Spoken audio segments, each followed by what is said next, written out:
And let's go ahead and talk about episode 5, which is the last released episode of Masters of the Universe Revelations. And I think what's very interesting in this episode is that they open up right away to, or it might have been from the previous episode where, Adam is there and he finally sees Tila. This is kind of a climactic moment that we've all been waiting for. As soon as we found out that, they were going to be retrieving the other half of the sword. And, it was this kind of reunion, although somewhat awkward. It needed to happen. I think that there needed to be a conversation between Adam and Tila at some point. Right? I mean, now I think that Adam was not expecting to see anybody. And one of the things that stands out about this episode is how, he's trying to figure out why everybody is there. And he's kind of, I'm not going to say I should assume that Adam would know everything, but I think that he's quite, perplexed as to why everybody's there when he seems fine. Obviously he's fine. He's in what would be considered his final resting place, or the place that he has earned for his sacrifice. And, the idea that everybody happens to suddenly show up there is something that I know he was not expecting to see.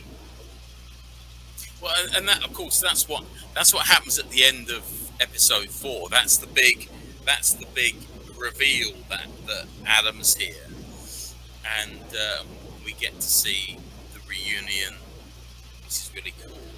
But yeah, he's kind of, how did you even get here? And then we also learned that the second half of the Sword of Power happens to be in possession of Hero. Can you talk a little bit about this part? So as we said before, so basically the Trollans created the universe, and one of the things that they created was the Sword of He, i.e. the Sword of Power. And the original wielder of the Sword of Power was Hero. Now, in the original mythology, which would have been the toy line of 1987, which sadly never happened, only one design was ever shown, and that was the design for Hero. And Hero would have been the original wielder of the Sword of Power, but at that point it was pure energy. It was like a blue kind of crystalline form of energy. And so basically he does the big thing. He sacrifices his life, and he passes the sword to King Grayskull, who then uses its power to build Grayskull, from what I remember. And so that's basically, and that was all set in Eternia, which was again the prehistoric version of Eternia, which then became, in this mythology, became their version of the sort of, it's like Valhalla more than it's heaven. It's more like that. It's like where the champions of Grayskull go. So if you die defending Grayskull, you go to Eternia. Yeah. And so in this context, the idea of where the sword is and where Adam is makes sense. Yeah. Mm-hmm. And Dennis Haysbert is the actor who does the voiceover for Hero. I recognize his voice right away. Oh no, he does King Grayskull. Mm-hmm. I'm sorry, pardon me. So he plays King Grayskull. Yeah. I'm sorry.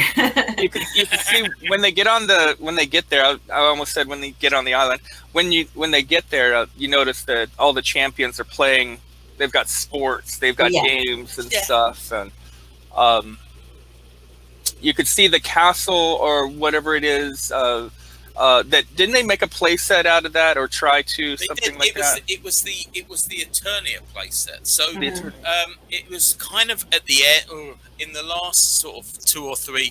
They were basically looking for new things to do, in the last sort of few years of the line, the toy line, and they made a thing called the Eternia playset. So basically, they had, it was an electric thing that it was like a monorail type thing. Right. And it kind of, so you had, and the stations were, there was a station for Snake Mountain, there was one for Grayskull, and there was kind of one that was just kind of, it wasn't exactly the Royal Palace, but it was kind of one that, it was kind of a halfway house between the two. And that is basically what this, and so in this, they basically used that exact design, but instead of it supposedly being the whole of Eternia, it's these towers that represent those different aspects of Eternia. So it's, I think it's really clever how they've done that, because I saw it at first and thought they did this, and it's like, okay, are they going to make a little train set to go with it? But yeah, but it works. It kind of works. So they've turned them into these sort of towers that represent these different parts of Eternia, and it works quite well. And so then we find out that they do make sort of a memorial for Orko.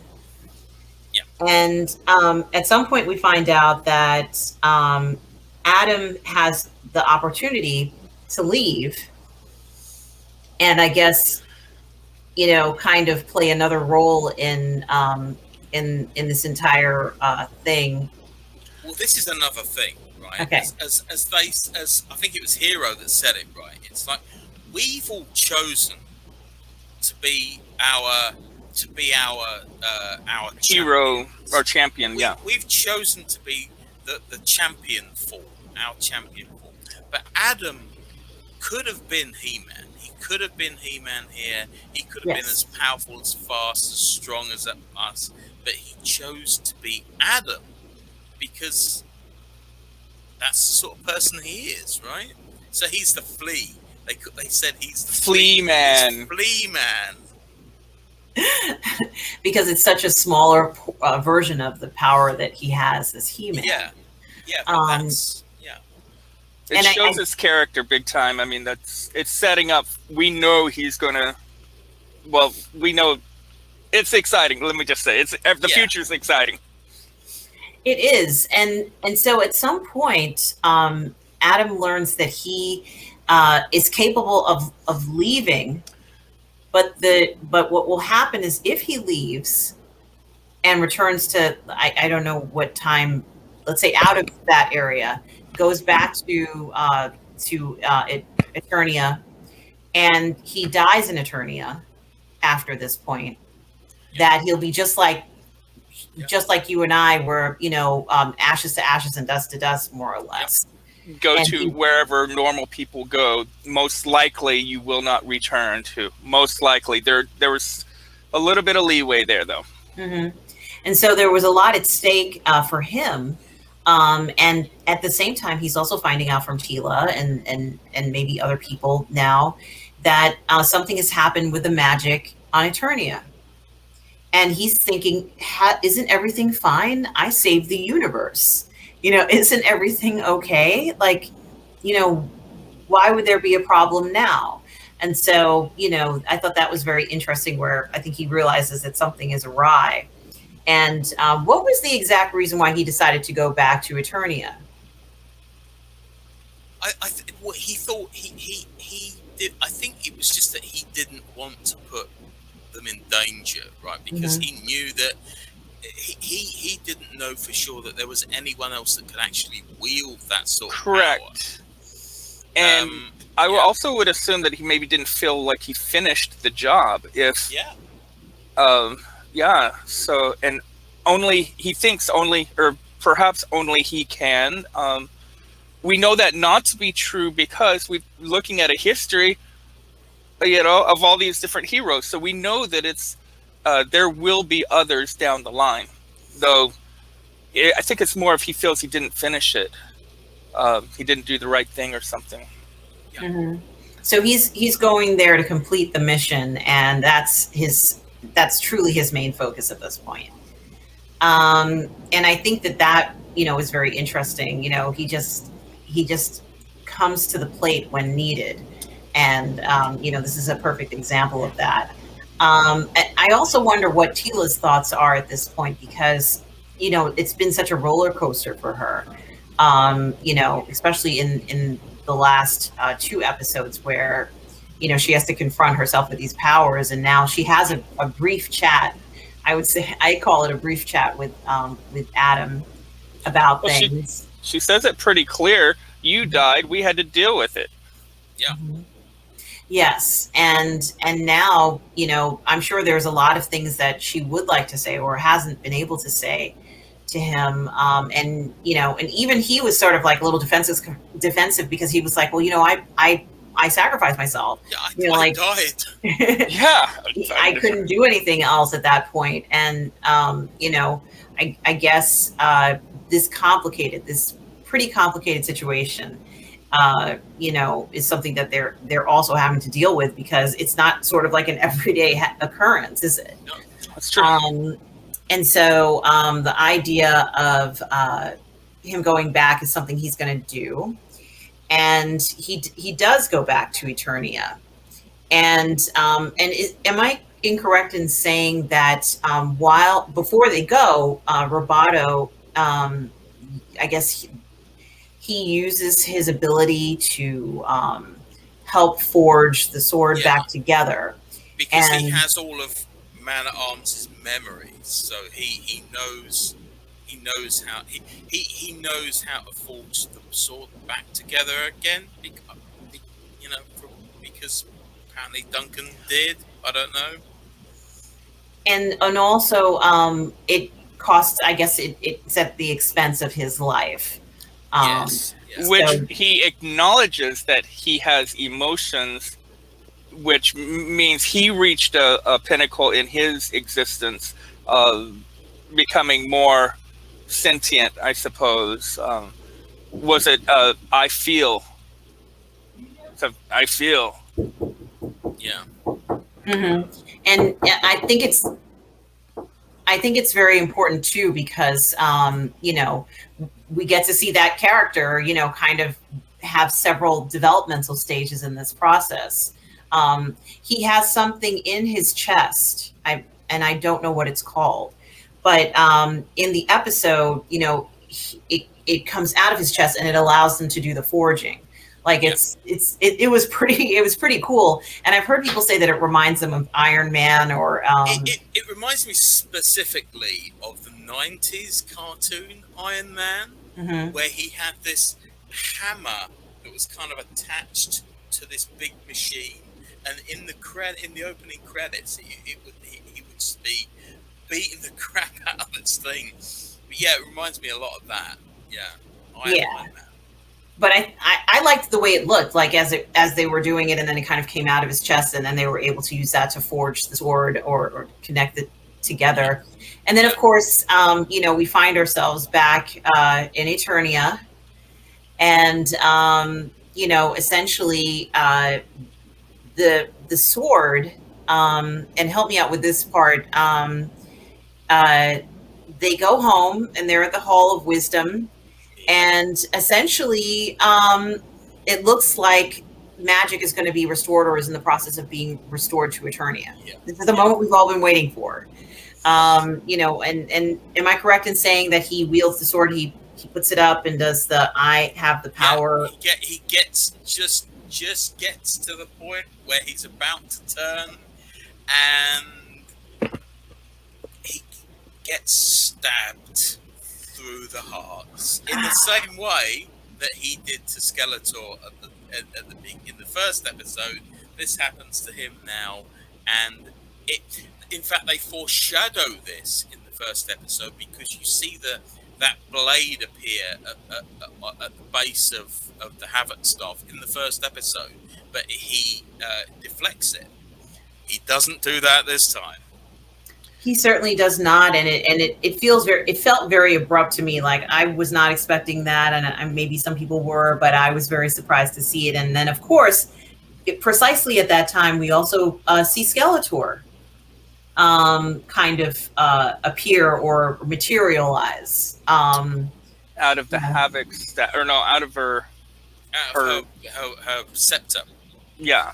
Right. And there's Evelyn, kind of looking on, and, and it did feel like a betrayal. It felt like a betrayal. I mean, through the episodes, we'd been hearing Tila or other characters say, well, sometimes, people aren't born evil, and, this sort of thing. And why would you trust her? And it's like, these were all questions that were being asked and raised in earlier episodes, because, I think we were all thinking the same thing. How could you go ahead and trust Evelyn at this point after knowing her past? And, but of course here, this was maybe one of the parts that made me love the Evelyn character even more, because I was really starting to like you kids. Yeah. That's what she says.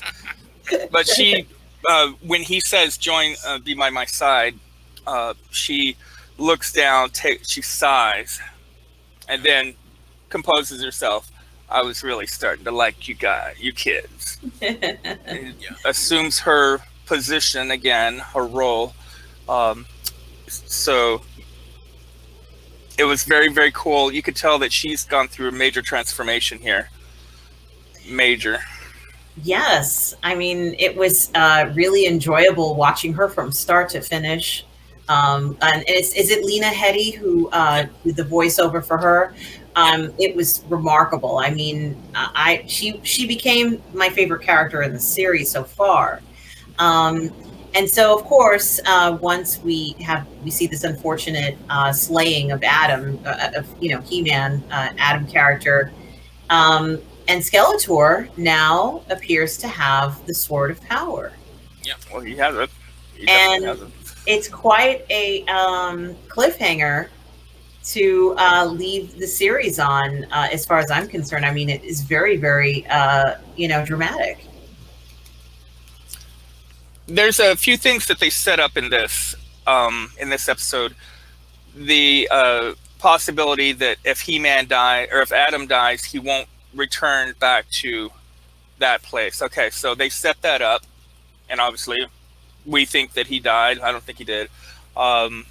We think that he died. And then Skeletor proves that anybody can have the power of Grayskull. Grayskull is a neutral source of magic. It could go good or bad. It has been in the hands of evil before. So now we get to see our villain. We get to see what the world's going to be like under him for a little while. I don't think it's going to last too long. It may, though. It may. I think. I'm not going to say it's obvious what's going to happen, but I think probably what's going to happen. If I was a betting man, I would say that the sorceress is going to use the tiny amount of magic that she has left to revive He-Man. It's going to kill her, and her last words will be to Tila and to say, and to finally admit that she's her mother. And it will be a big emotional moment.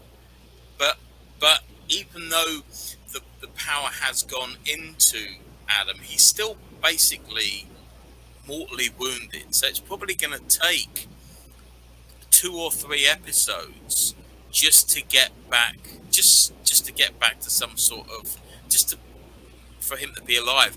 And then he needs to get the sword back from Skeletor, and then he needs to use it. So if He-Man does come back, and I'm guessing he will, it might not be until the last episode.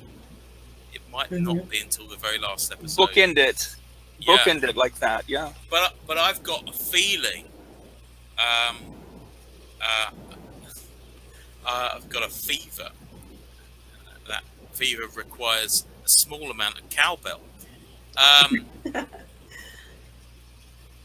got a feeling all those other champions are going to give up their, because obviously they've got a good thing going at the moment, right? I've got a feeling they're all going to give up paradise and for one last hurrah against Skeletor, who's basically a god now. So Skeletor's basically a god In fact, the action figure is called Skelegod, so it kind of Right. gives the game away. And so I'm guessing they're all going to come back because they're going to come back. They're going to team up. They're going to team up because I'm guessing that they might not be as powerful in the real world as they were in Eternia. So they need to team up. They'll they'll put as much effort as they can into diverting Skeletor's attention away from Adam and Tila, and they'll go in there. They'll get the sword, and hopefully, and He-Man will come back, and that'll happen. But I'm guessing that won't happen to the last episode, but it'd be really cool. But maybe we'll find out that they can go back to Eternia afterwards. Maybe, but if they lose their right to go back there, but then again, they're being heroes again, right? I mean, then they're not giving up paradise just to go off and do something else. That's what I was thinking. That seems like the loophole there. Like if you go back, if you leave and you go back and you just die, then okay, you don't deserve to go back. But if you die a hero again, then you deserve to go back. And yeah. I think that's probably what's going to happen.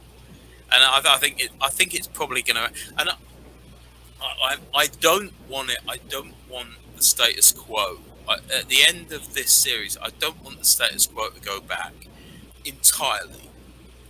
I don't think Duncan's going to become Man-at-Arms again. I think maybe he might, but I think Tila's going to become the new sorceress. I think that's probably at least on the books. I think maybe Man-at-Arms may be allowed. Duncan may be allowed to become Man-at-Arms once more, because obviously I could also see Duncan die. But see, that could quite. I think that may well happen as well, and it's great to see that they're willing to go there. But I don't know. Maybe this.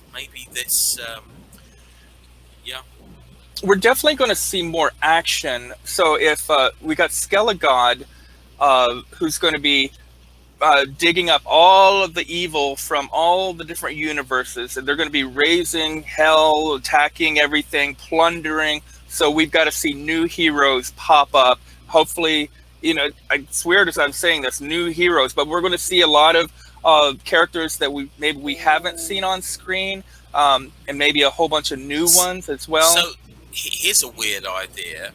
What if now that he's the most powerful being in the universe, what if he wants to get revenge on Hordak? Now, see, I was hoping we could go there, but isn't there a license issue? No, not with Hordak, with She-Ra. Then frickin' A, bring in Hordak. Yes, Hordak's going to be upset at him. Or vice versa.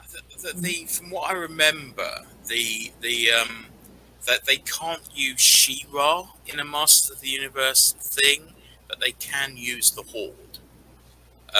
From what I remember, so or even the Snake Men. Bring in the Snake Men because they're all, and I've got a so. Thing is, so having all the champions go up against Skeletor might be a bit one-sided, but to have all the champions go up against Skeletor, the Horde, and the Snake Men might be a little bit fairer, because Skeletor can't trust, because he can't really trust. Can he really trust Evil Lyn? And Evil can't trust anymore. Evil. That's the thing. He can't trust Triclops anymore. He can't trust Trapjaw or Whiplash anymore. If he's all powerful, though, like remember, at least in the Filmation, he could zap them. The underlings like Beastman and stuff. Now he's got even more power. What if he just straight up kills them? What if he just That's goes too much? I know. Because I don't know. I don't want everybody to die. Here's a crazy idea. What if Triclops actually helps to defeat Skeletor because of what if the motherboard turns on Skeletor?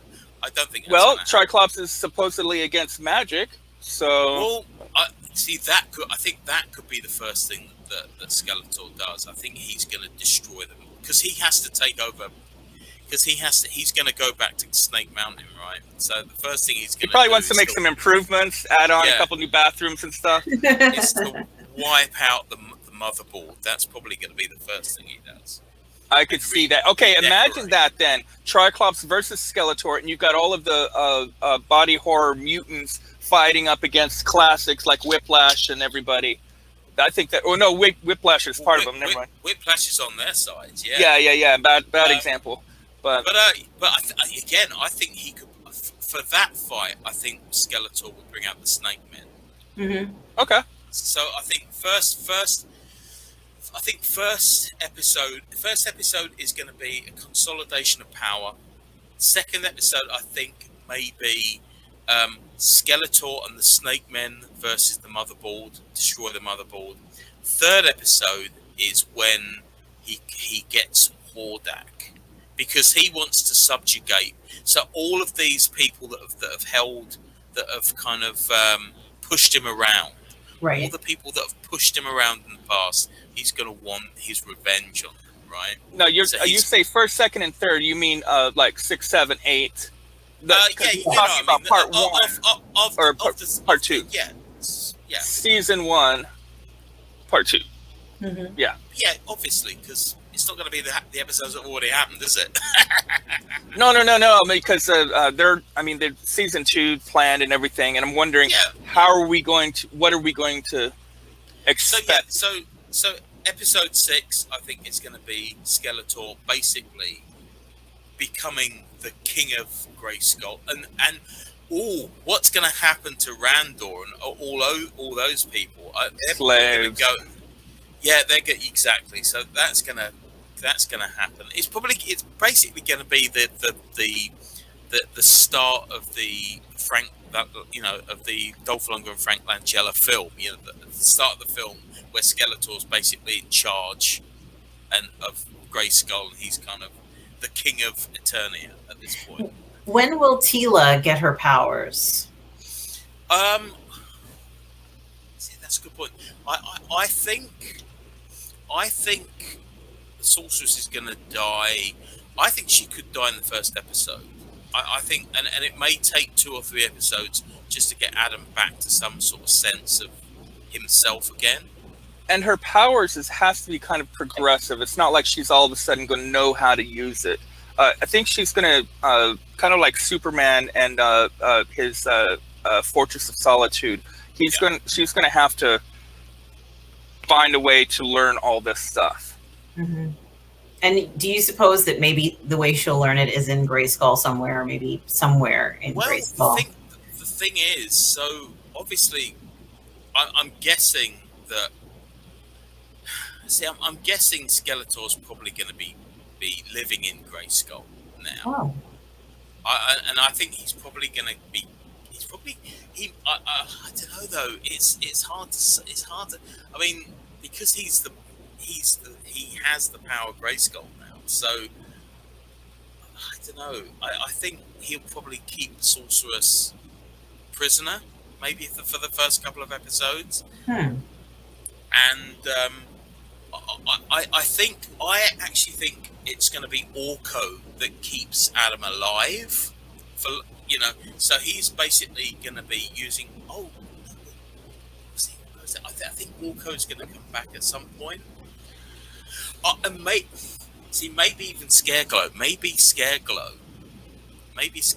will be the one that brings Orko back, and we might get some sort of flashback with Scareglow and Orko actually having a conversation, and Scareglow realizing that maybe he was on the wrong side of this. Well, at one point we were discussing in another conversation that maybe Orko take over Subternia. Oh. Now that he's found his power. Yeah, because all the Trollans are in Subternia still.